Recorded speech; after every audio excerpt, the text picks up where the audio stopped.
వాడు పట్టుకున్నాడు. ఎవరు అమ్మా నిజం చెప్పండి, మీరు ఎవరితో మాట్లాడారని. కామాక్షి అమ్మవారితో మీరు మాట్లాడారు, నిజమా కాదా? ఒకడు దేహం విడిచిపెట్టిపోయాడు, ఒకడు దేహం మీద మమకారం విడిచిపెట్టిపోతాడన్నావు. అన్నది అమ్మవారు అంటున్నారు. ఆ అన్నది కామాక్షి అమ్మవారు, అవునా కాదా అంటే ఆనాడు మాత్రం నవ్వుతూ అంగీకరించారు అవును అని. అంతటి స్థితప్రజ్ఞులు, అంతటి మహాపురుషులు. అటువంటి మహాపురుషుడు చంద్రశేఖరేంద్ర సరస్వతి స్వామివారు తనంత తానుగా కోరి తీసుకున్న సన్యాసం కాదు, గురువుల దగ్గర కూర్చుని చదువుకున్న చదువు కాదు, తపస్సు చేసి తెచ్చుకున్న ఆత్మస్థితి కాదు. కానీ ఇటువంటి స్థితికి ఎలా రాగలిగారు?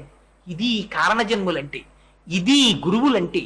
అటువంటి పీఠం కంచి పీఠం, అటువంటి పీఠాధిపతులు చంద్రశేఖరేంద్ర సరస్వతి స్వామివారు. అందుకని అటువంటి మహాపురుషుడి గురించి 4 మాటలు చెప్పుకుంటే చాలు.